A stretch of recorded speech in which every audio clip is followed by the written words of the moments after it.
For centuries, America has run off of fossil fuels. In the 1800s, we mined coal to heat our homes and produce electricity.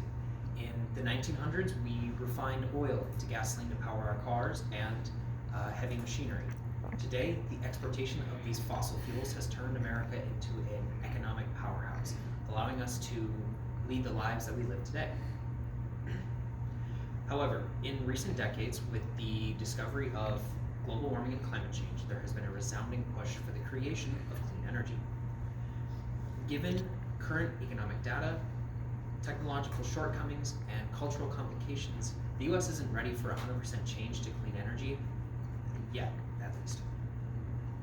If the US wants to go clean, we have to remove our want for fossil fuels. The first thing that comes along with that is we stop producing fossil fuels, and we no longer have the need for jobs producing those fossil fuels.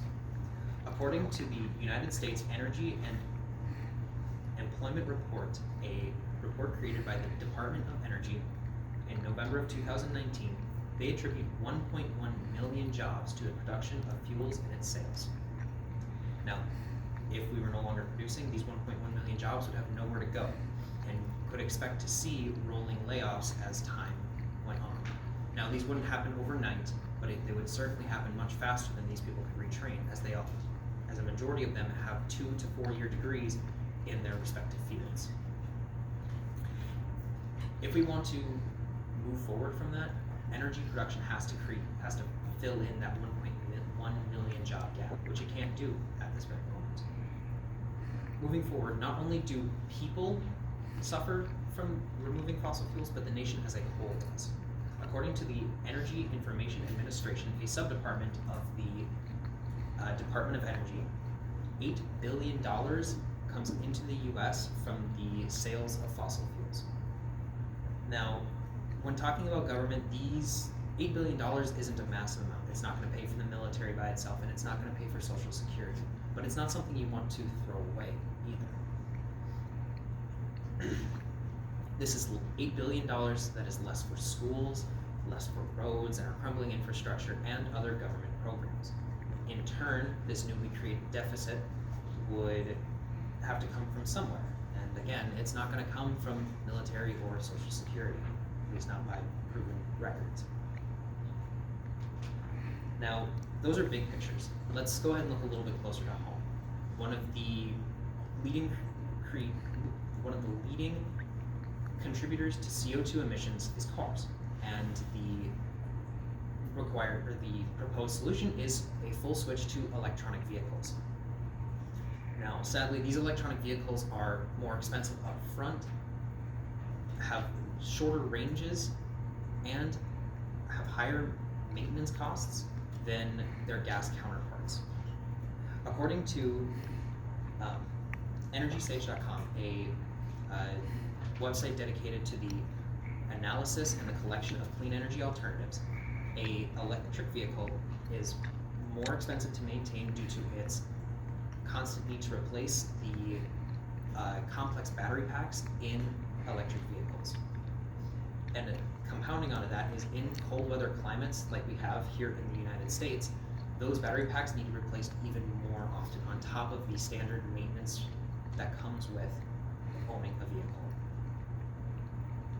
These two financial burdens are not something Americans can bear right now. And also, nobody can go out and buy a new Tesla tomorrow. It's just not something we can do. And there's not a lot of used electric vehicles sitting on the lots, leaving very few options for when people want to buy an electric car. Lastly is the cultural complications that come with changing to clean energy. Would you be willing to ride a bike to work? Would you be willing to take a bus in the winter? If you haven't ever had to do this before, it can seem unthinkable or just downright not something you want to do. And in those who live in rural settings, it may be entirely impossible, as parts of their jobs also rely on the use of fossil fuels.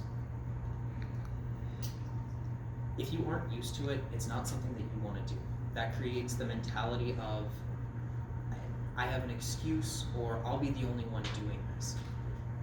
That leads to what we have here today, where people do not want to cut down on their carbon emissions and reduce their carbon footprint. It's why we all still own our own cars today. Could you, if you wanted to, find a way home without driving? Yeah, you probably could, but are you going to? No. You don't want to, it's not something you've done before, it's not what you know. So why would you? Now, I'm not saying to give up on trying to get clean. Studies have shown that in the next 20 to 30 years, we will see dramatic, irreversible changes to the planet that will be our problem to deal with. All I'm saying is that to make a 100% switch to clean energy is not something that we can do right now. Given economic data, technological shortcomings, and cultural complications, we as society aren't going to be ready for that. So don't vilify the nation if we're dragging our heels to get there. We don't need conflict. We need solutions.